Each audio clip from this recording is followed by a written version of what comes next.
Look, I need you watching our backs. You're a better shot than I am. Huh, really? No? Hello there, Seraphim17 once again. This is my Gears of War 4 Insane Difficulty video walkthrough. This is Act 5, Chapter 2, Killing Time. Every time I hear the title for this, it makes me want to sing a part of a song called Black Santa by the Red Chord. God, it's one of those riffs that you cannot get out of your head, and it's so angry the entire time. I love it. But this is your generic fabricator moment, and this is about the point where you really know that shit's going to kick off. So my strategy, after a little bit of experimentation, was to use this corner. So down here, we have a van next to an explosive, a square piece of cover, and then an open way to this stairwell into this area. My idea is to put the fence in front of the cover that I'm going to go up against so that they can't mantle over it and that they can't run past it, and then I'm going to dump a turret behind the lasers, shooting anybody who tries, and then between me and it, we're going to take it on this side, and then every enemy that comes on the other side has to go all the way through this central section, past all my team, down these stairs to test me. So my logic here is, it could work, but I don't have confidence in it at this point, because I was trying something a little different to my original strategy. My original strategy was very similar to this, but I didn't use the turret as effectively as hopefully I'm going to do it here. So the fence stops them from getting close, but they can still run past this bit. So what I'm going to do is I'm going to use the turret to wedge the gap, because I don't want them to be able to, of course, to just run through. Because that's what the Locusts do in this game. They run through your defences and they do massive damage. But there's a little bit of a setup here. We're actually being fluffed again, because one of the waves has two snatchers, and the snatchers are designed in such a way that when they stamp, they destroy any of your fortifications. Doesn't matter what it is, they just destroy them. So that is going to mean that if you put any fortifications together, they will also die and fall together. So what we're going to do is we're going to use that knowledge to exploit the Snatcher with the turret to get a nice kill, but we're also going to have to sacrifice a few to get there. So the first wave is just a bunch of grubs. They've been powered up by Scions, hence why they've got those auras and those interesting highlights. There's a couple of nests that are going to be turning up. I'm just going to sit on my cover. I'm going to throw some grenades out. There's tons of grenade refills. Do not worry about wasting grenades here, guys. There's plenty. And as you saw just then, the grubs are going to come towards the fence is going to stop them, and the turret's going to just massacre them. And we're going to pop up every so often to assist, but we're going to, for the most, be quite passive, not put ourselves in too much danger, and always keep your head on a swivel to see if your team's going down. The moment your team goes down, you need to check to make sure nobody's rushing you. There is 3 of them up there, and 3 NPCs is better than none, so they will do some stuff for you. And this is an interesting sequence right now, because did you see how many we just fought? How many was that? 7 grubs maybe and a Scion?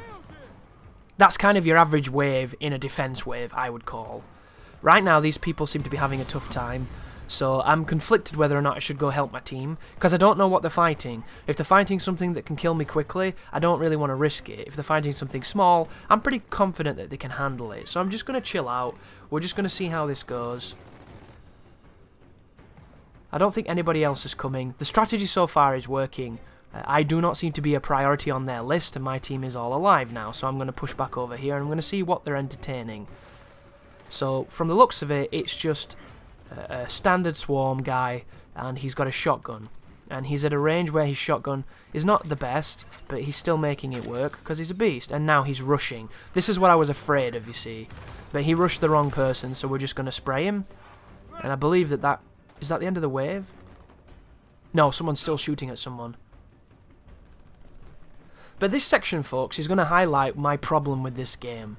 And it might not have been apparent what my issues with the game are, because I haven't shit on too many aspects of it, except for some weak parts of the story and really questionable checkpoints.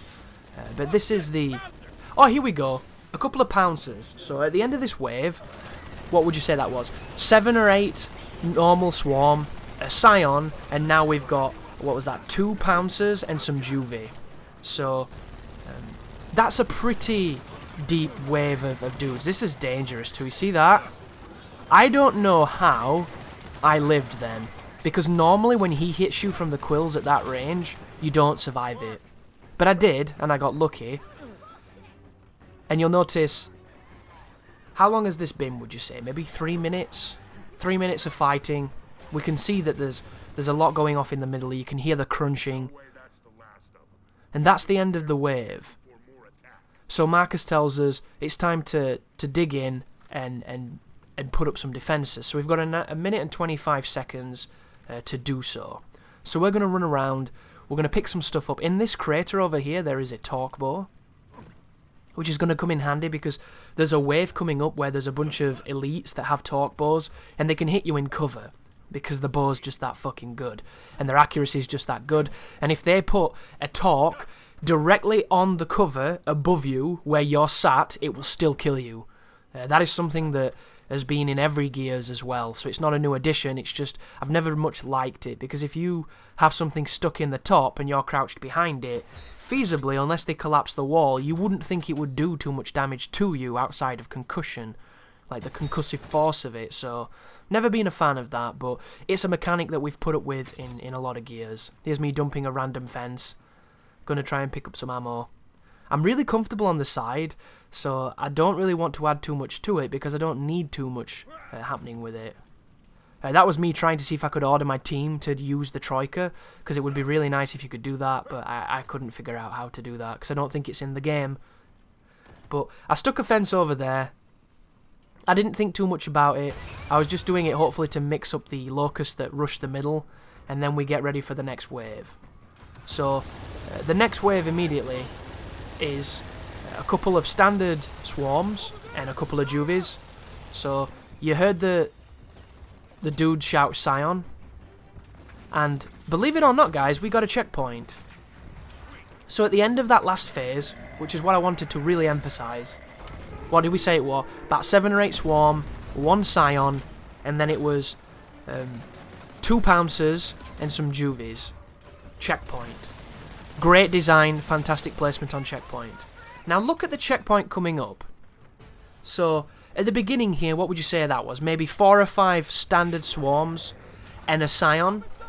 Now we have 2 Scions at a distance, backed up with some juvies, and there might even be some standard dudes here. Yeah, there is, look at them, standard dudes rushing with shotguns. 2 or 3 standard dudes, potentially more, getting buffed by Scions, all rushing into the arena. My strategy here is simple. If you can use the torque bow to get torque headshots on the Scions, they will die in 1 hit. But for the most, stand your ground, use your turret. The turret will generally not get shot too much because it'll be too busy killing stuff, and it should be safe.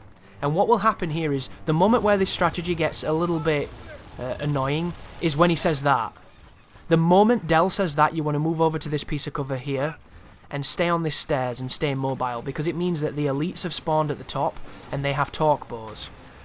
The only place that you can get hit here is if you do not sit in a position where there are 2 pieces of wall as part of your cover. Do you notice how I'm kind of in line with the corner of that front-facing ledge that you can just see to my right with the moss on it? If you put your back here, they cannot stick the cover where you are. But any other point, if they're aiming at you, which you hope they don't, they can stick your cover and you can generally die. If you sit down where your turret was, they will stick you, which is why I had to move. And this is tricky because I don't have any good range tools. I don't want to waste my torque bow because I know what's coming, and I can't deal the enough damage to put these guys down quickly. So this is where the strategy becomes a little bit more tentative and a little bit more frustrating, because you're hoping on your team, you're hoping on the elites, and the only real salvation you have here is knowing that nobody can flank you from the left because of your fortifications, and the cover that these elites use can be destroyed, so you can get rid of their only advantage. But this still takes a decent amount of time, and the entire time you're assailing the people on the balcony, your platform is going to be getting attacked by whoever's left. And there was Scions, wasn't there? There was Juvies, there was standard drones, there was a lot of things. And then once you kill everything, guys, 2 snatchers spawn. So my strategy is the moment that wave ends, pick up your turret. You cannot sprint when you're picking your turret up because the game hates you, but carry it all the way into this enemy spawning location, dodge its quills just in case, and then put this just in the range, but just out of range of the Snatcher. And what's going to happen, guys, is the Snatcher is programmed to step on your fortifications because it instantly destroys them. But at this range, it cannot step on the turret, and the turret will never run out of ammunition, and it will never stop firing. So he cannot come in this room. He's programmed to step on that turret, so all he wants to do is stick his boot on it, and he cannot do it. So this thing is dead, and he's completely gone. Did I mention there's no checkpoint at all since the beginning? Yet that last wave was a piece of piss. That's the first guy dead, and now we need to get the attention of the second dude.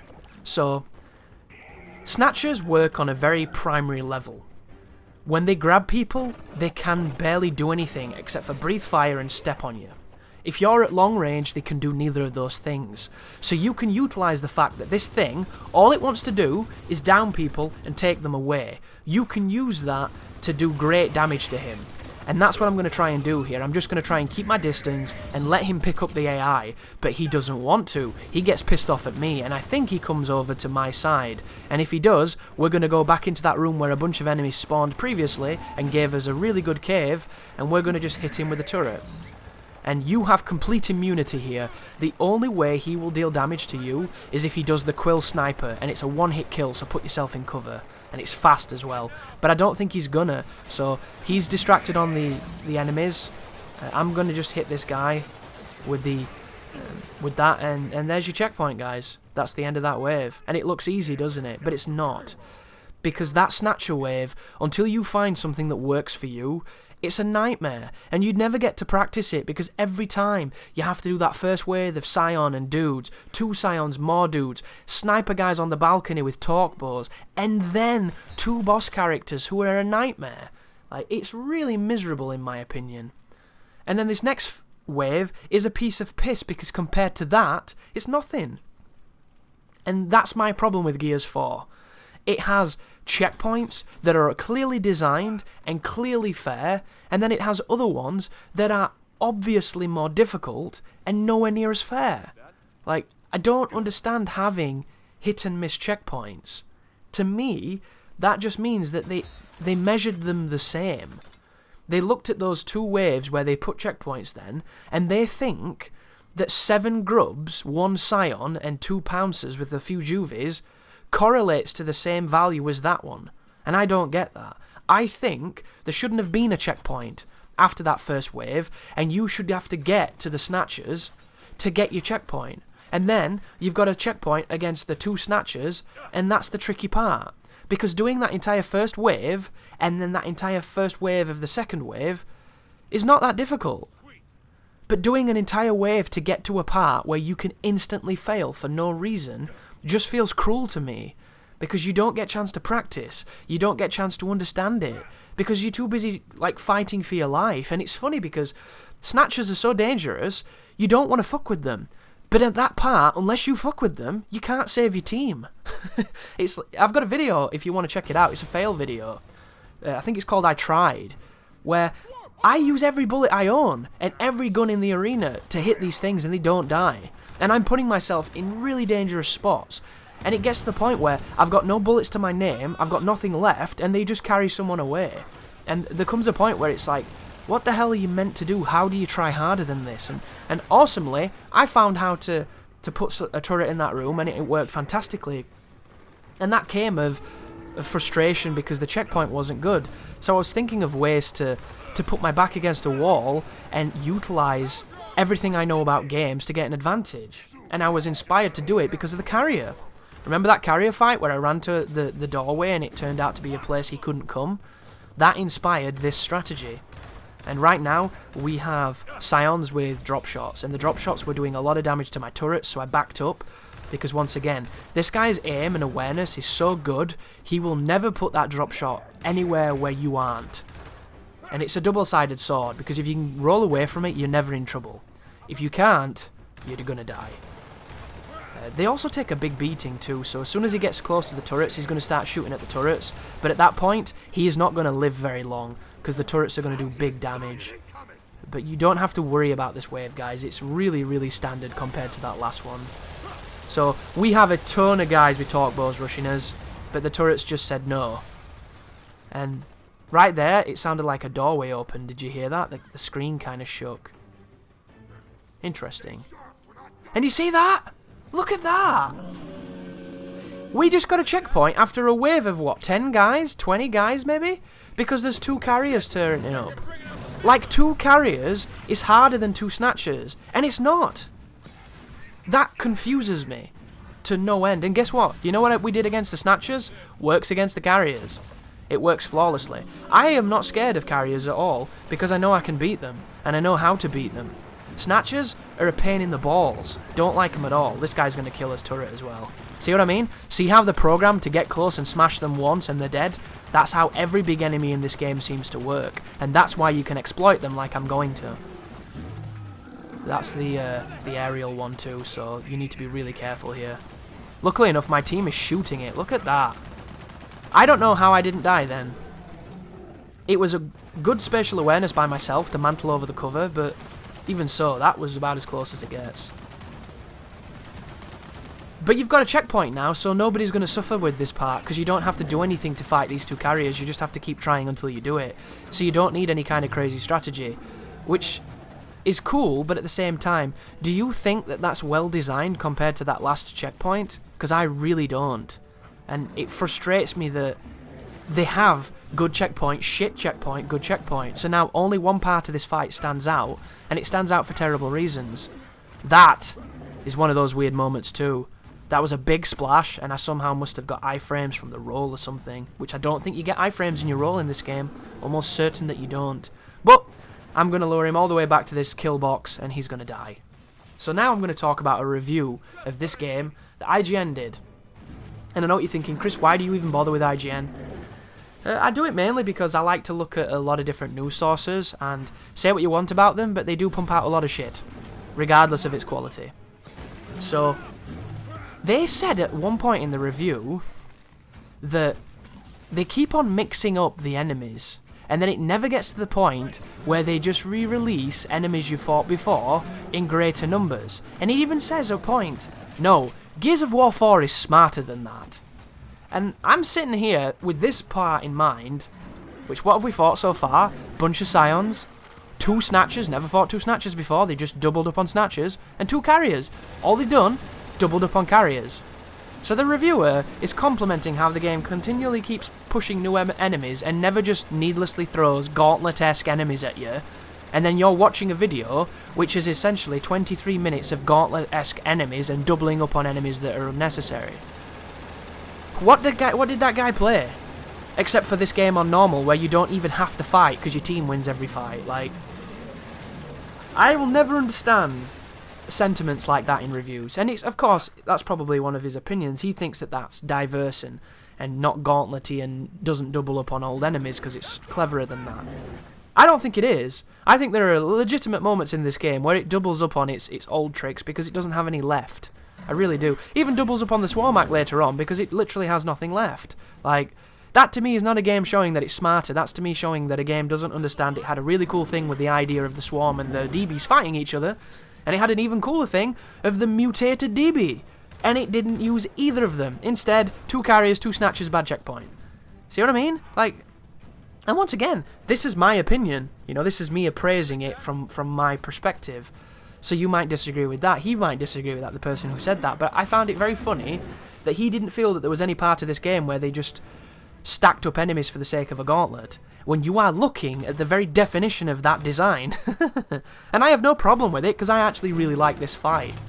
I think if the checkpoint was reworked, the middle checkpoint, this would be one of the really memorable fights in this game, because it is an intense fight, and it does have a lot of interesting stuff, and it feels like Horde mode. But I can't believe you get a checkpoint for carriers and you don't get a checkpoint for snatchers, because I got this one attempt, this one, because I don't fear carriers, I know how to fight them. And I've got a really good spot thanks to the snatchers. So it was that moment where You just knew. The moment I found this area for the snatchers, I knew it would work with the carriers, because the carriers are dumber snatchers in my opinion. Like, this guy's just going to keep firing at range, opening his chest, and my team's going to keep hitting him with the turret. Like, did anybody even go down then? Do you see the difference between when he turns up and when snatchers turn up? Snatchers are more dangerous. And then you get a checkpoint after it, like... I don't know, you know, there has to be a middle ground, doesn't there, between too many checkpoints and too few. And I do think that a game can have too many. I definitely think that that can be a thing. I like a game to just kind of leave you to your devices in a lot of ways. Set up a balanced amount of enemies and a balanced scenario and give me one checkpoint. Don't checkpoint me halfway through. Don't give me 3 checkpoints. Don't checkpoint me away from things. Just let me fight. You know? It'd be interesting if we could design something where you get to choose what the checkpoint was. And I don't mean an autosave feature. I literally mean that they have it's separated out, shown in front of you on some kind of UI, and you get to select which one you want. I think that could be fascinating. And I do think that there's a lot of room for dynamic difficulty in games, and I don't think it's been explored enough. There's some really, really good examples of it, but it's always kind of the same thing. You know, it's always kind of a cessation of the lethality of the enemies, or less enemies, or less damage. And I don't think it should be binary sliders moving up and down. I think it could be way more dynamic than that. And I like the idea of exploring it. But I ran all the way back to the beginning because there's a plot of grenades back there. And I knew they were there when I was trying to find a sneaky bullshit section to beat those snatchers. And any of the rooms that opened to let Locust out will work pretty much as a good spot. But you need to make sure whichever spot you choose has a place where you can completely obscure the doorway so you cannot get hit by anything.